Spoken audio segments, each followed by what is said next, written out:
రిస్క్లో ఉండే ఆనందం. ఈ కథ చాలా బాగుంటుంది, అలాగే విజ్ఞానాన్ని ఇస్తుంది. ఒక ఊరిలో మోహన్ బాబు మరియు లక్ష్మి అనే దంపతులు ఉండేవారు. వారికి పిల్లలు లేరు. దీంతో ఇంట్లో వాళ్ళిద్దరే ఉండేవారు. వారికి ఎలాంటి ఆర్థిక ఇబ్బందులు లేవు. వాళ్ళకి డబ్బుకి లోటు లేదు. ఒకరోజు వాళ్ళ నౌకరు రాము వాళ్లతో, అయ్యగారు, అమ్మగారు, మీకు డబ్బుకు లోట్లేదు. నా మాటిని ఎంచక్కా మీరు భారత తీర్థయాత్రలు చెయ్యండి. మీ మనసు చాలా బాగుంటుంది. వాళ్ళకి రాము ఇచ్చిన సలహా నచ్చింది. వాళ్ళు తీర్థయాత్రకి వెళ్దామని నిర్ణయం తీసుకున్నారు. మరుసటి రోజు 2 ట్రైన్ టికెట్స్ బుక్ చేసుకున్నారు. మరుసటి రోజు ఉదయమే వాళ్ళ ప్రయాణం. ఇంతలో ఒక వ్యక్తి వచ్చి వాళ్లతో ఇలా అన్నాడు, ఏంటి, మీకు విషయం తెలీదా? ఒకతను యాత్రకని రైల్లో బయలుదేరాడు. ఆ రైలుకి భయంకరమైన యాక్సిడెంట్ అయింది. ఇది విని భార్యాభర్తలిద్దరూ చాలా భయపడ్డారు.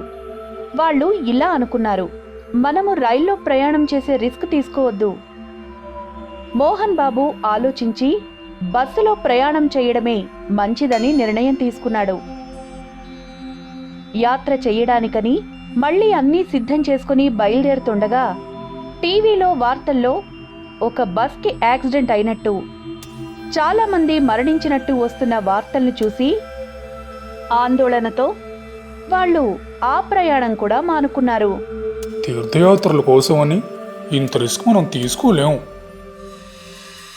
చివరికి వాళ్ళు తక్కువ లగేజీ తీసుకుని నడిచి యాత్రలకు వెళ్లాలని నిర్ణయం తీసుకుని ఇద్దరూ ఇంటి నుంచి బయలుదేరారు. వెళ్తున్న వాళ్ళు దారిలో ఒక పెద్ద యాక్సిడెంట్ చూశారు. 2 వాహనాలు నడిచి వెళ్తున్న వాళ్ళని ఢీకొట్టడంతో ఇద్దరూ అక్కడికక్కడే చనిపోయారు. దాంతో వాళ్ళు, భగవంతుడా, యాత్రలు చేయడానికి మనకి ఇంత పెద్ద రిస్క్ వద్దు, పదండి మన ఇంటికి వెళ్ళిపోదామని వాళ్ళ ఇంటికి తిరిగొచ్చేశారు. మరుసటి రోజు వాళ్ళు ఇంట్లో ఉన్నప్పుడు నౌకరు 2 వార్తాపత్రికలు తెచ్చిచ్చాడు. మోహన్ బాబు అందులో ఒకటి తెరిచి చూడగా ముఖ్యాంశాల్లో ఇంటి పైకప్పు కూలడంతో 2 మృతి అనుంది. వాళ్ళిద్దరూ అది మనమే అయ్యుంటే అనుకున్నారు. ఇక్కడ వాళ్ళు నిజం తెలుసుకున్నారు. జీవితంలో రిస్క్ తీసుకోకపోవడమే పెద్ద రిస్క్ అని.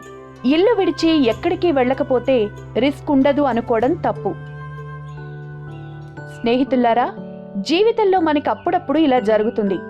ఒక్కోసారి ఎవరో ఏదో చెప్పారని రిస్క్ తీసుకోకూడదని ముఖ్యమైన పనులు ఆపేస్తాం. మన మనసుకు నచ్చిన పనులు రిస్క్ పేరుతో చెయ్యము. వాళ్ళు వీళ్ళు చెప్పే మాటలు విని రిస్క్ అని చెప్పి పనులు మానుకోవడమే పెద్ద రిస్క్. అందుకే ఆలోచించి అందరూ తమ తమ పనుల్లో ఎటువంటి సందేహాలు పెట్టుకోకుండా ముందుకు వెళ్ళాలి. సరేనా? ఎలా ఉంది ఈ కథ? తప్పకుండా ఎలా ఉందో మాకు కామెంట్ బాక్స్లో తెలియజేయండి. మరి ఇలాంటి మంచి మంచి పద్యాలు, పాటలు, కథలు చూడాలనుందా? ఇంకెందుకు ఆలస్యం? వెంటనే మీ అమ్మా నాన్నలకు చెప్పి మాకు సబ్స్క్రైబ్ చేయించరా?